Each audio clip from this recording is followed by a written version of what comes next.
Donc il faut savoir que l'âge et la dénutrition aussi sont des facteurs favorisant la perte d'équilibre, la fonte musculaire, donc avec la perte de masse et la perte de force musculaire qui entraîne justement des risques de chute, des problèmes sur la qualité de vie du coup au quotidien et la perte d'autonomie.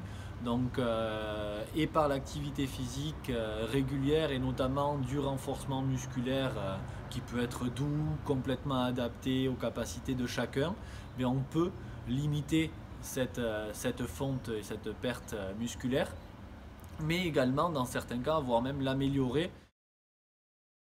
Il n'y a pas d'âge pour l'activité physique. Souvent on entend que le sport c'est pas pour moi ou j'ai jamais été sportif, c'est pas maintenant que je vais m'y mettre.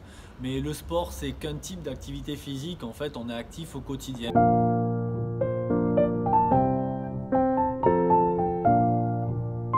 Et pour les personnes qui se sentent un petit peu plus limitées, qui sentent qu'il y a une perte d'autonomie, qui se disent ben moi je suis pas capable d'aller marcher par exemple tous les jours ou de faire du vélo, de la natation, j'aimerais bien mais je ne peux pas.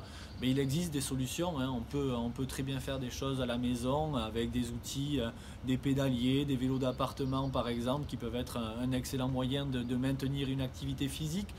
Mais il existe aussi des activités de groupe qui permettent une adhésion plus importante, un maintien sur le long terme avec des activités qui vont être plus adaptées comme la gym sur chaise par exemple qui peut être adaptée aux seniors, aux personnes âgées.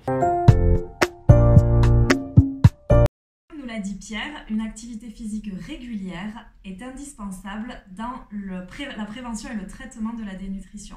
Mais cette activité physique à elle seule ne suffit pas, il faut qu'elle soit aussi associée à une alimentation adaptée. Les apports alimentaires ne suffisent pas à couvrir les besoins de l'organisme, il va être nécessaire d'adopter deux stratégies. La première stratégie, ça va être ce qu'on appelle le fractionnement. Fractionnement, ça veut dire peut-être faire des plus petits repas, mais plus souvent, c'est-à-dire intégrer des collations le matin, l'après-midi, voire pourquoi pas en soirée.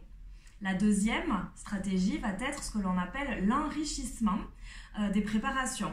Donc les quantités consommées sont souvent insuffisantes donc pour couvrir les besoins de l'organisme. Ça c'est lié à la perte d'appétit. On va essayer de rajouter dans ces quantités-là des aliments qui amènent beaucoup de calories et de protéines. Donc, par exemple pour les calories, ça peut être de l'huile, du beurre, de la crème entière, du sucre, du miel, de la confiture et j'en passe. Pour les protéines, on va utiliser la poudre de lait, du jaune d'œuf, du fromage. Dans le cas où le fractionnement et l'enrichissement ne suffisent pas, malgré tout à couvrir les besoins, on va pouvoir avoir recours à ce que l'on appelle les compléments nutritionnels oraux qui sont disponibles en pharmacie et remboursés avec une prescription médicale du médecin. Vous pouvez, si vous le souhaitez, retrouver quelques recettes enrichies confectionnées par nos soins sur les réseaux sociaux de la clinique.